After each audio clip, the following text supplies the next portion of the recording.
স্বাধীনতার পর ৫৪ বছর ভোট দেননি চাঁদপুরের ৯টি গ্রামের নারী ভোটাররা।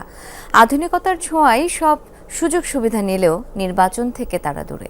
কথিত আছে, এক পীরের নির্দেশে সেখানকার নারীরা ভোট কেন্দ্রে যান না, যদিও প্রতি নির্বাচনেই তাদের ভোট দিতে উদ্বুদ্ধ করেন স্থানীয় জনপ্রতিনিধিরা। এবারও ব্যতিক্রম ঘটেনি, চেষ্টা চালিয়ে যাচ্ছেন নির্বাচন সংশ্লিষ্টরা। রেইনবো অলরাউন্ডার এক্সটেরিয়র পে বাড়ির বাহিরের দেয়ালের সুরক্ষা নিয়ে থাকুন নিশ্চিন্ত, সাথে পাচ্ছেন 10 বছরের ওয়ারেন্টি।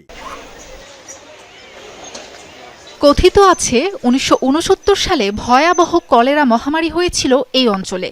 সে সময় ভারতের জৈনপুর থেকে আসেন এক পীর। মহামারী থেকে বাঁচতে নারীদের পর্দা করার নির্দেশ দিয়েছিলেন তিনি। লোকমুখে ছড়িয়ে পড়া সেই নির্দেশ একসময় গুজব আকারে ডালপালার মতো বিস্তার লাভ করে যে ভোট কেন্দ্রে গেলেই ক্ষুণ্ণ হবে পর্দা। সেই থেকে গত ৫৭ বছর ধরে অজানা এক আতঙ্ক বয়ে বেড়াচ্ছেন এ অঞ্চলের নারীরা।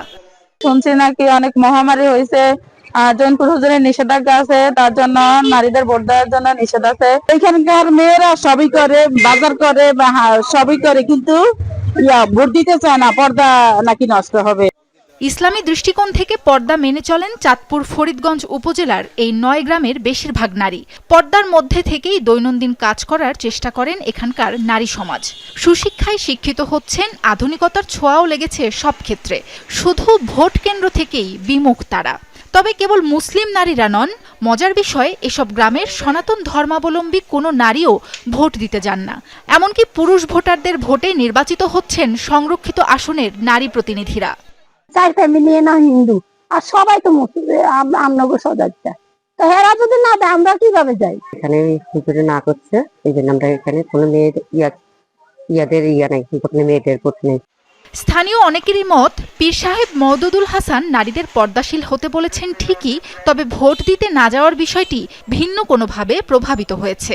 নাগরিক হিসেবে এটা আমাদের অধিকার, কিন্তু এখানকার নারীরা সেই অধিকার থেকে বঞ্চিত হচ্ছে।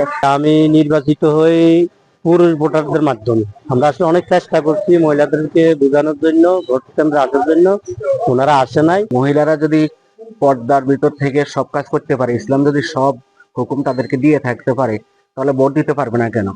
জেলা নির্বাচন কর্মকর্তা বলছেন, আসন্ন ত্রয়োদশ জাতীয় সংসদ নির্বাচনে নারীদের ভোট কেন্দ্রে আনতে উদ্যোগ নেওয়া হবে। এ বিষয়ে নির্বাচনের প্রার্থীদের কর্মসূচি রাখার তাগিদ দেন তিনি।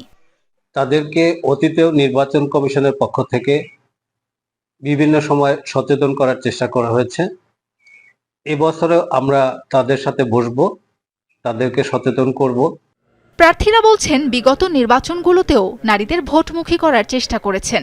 এবারও বাড়ি বাড়ি গিয়ে নাগরিক অধিকারের বিষয়ে সচেতন করার চেষ্টা চলছে। নারীদেরকে আমরা সেইভাবে উদ্বুদ্ধ করতেছি, এবং আমরা এখানে ওই কিছু যারা শিক্ষিত আছে তাদেরকেও আমরা নিয়ে আমরা সব এলাকায় কাজ করতেছি। ইনশাল্লাহ আমরা আসলে স্বতঃস্ফূর্তভাবে নারীদেরকে এবার বিভিন্নভাবে ভোট দেওয়ার জন্য আশ্বস্ত করতেছি।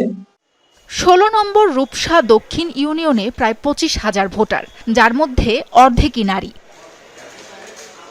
সাবরিনা লিজা, যমুনা নিউজ।